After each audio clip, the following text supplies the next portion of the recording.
Hi everyone, welcome to the APAA channel. We're back to summarize another interesting study of the week for you in this episode's 3-minute bedtime stories. This research study by Tansatit et al.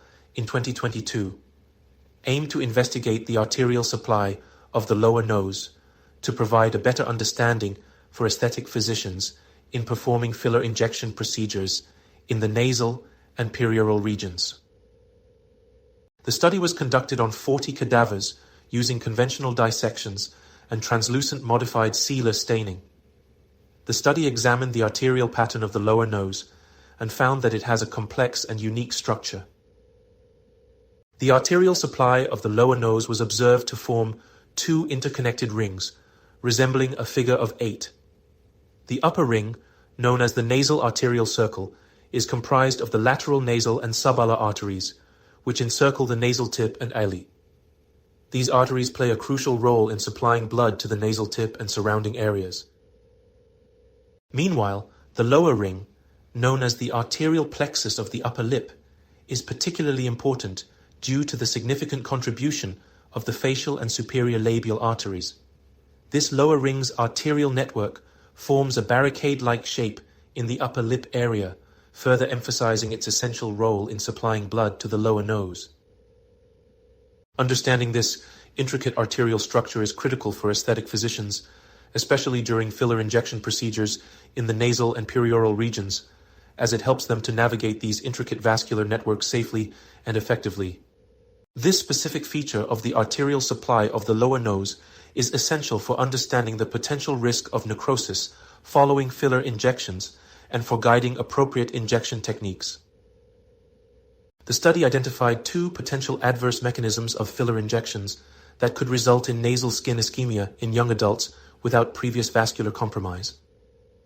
The first mechanism involves severe arterial injury that could cause spasms, separation, or thrombosis, leading to nasal skin ischemia.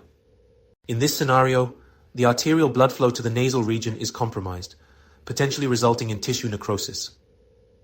The second mechanism involves the extensive occlusion of filler within the arterial lumen in a wide area, particularly at the nasal tip. This occlusion can cause extravascular compression to the delicate nasal tip plexus, contributing to the skin ischemia of the nasal region. Importantly, this scenario is more likely to lead to skin ischemia when it occurs simultaneously with traumatic arterial thrombosis and filler occlusion. Therefore, it is crucial for practitioners to exercise caution during filler injections, especially in the nasal and perioral regions, to avoid these potential adverse mechanisms. To mitigate these risks, the study emphasizes the importance of careful cannula insertions and the use of small aliquots during filler injections. Furthermore, the study highlights 3 specific injection points, namely the nasal radix, nasal tip, and nasolabial fold, that practitioners should approach with particular care to prevent nasal tip necrosis and associated skin ischemia. So to finish off, let's summarize.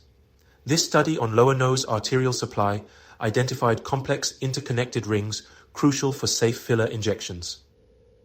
2 potential adverse mechanisms for nasal skin ischemia were found: severe arterial injury and extensive filler occlusion. Practitioners are advised to exercise caution and use careful techniques to mitigate these risks during nasal and perioral filler procedures. Thanks for listening.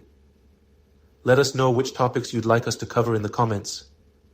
And see you in the next bedtime story.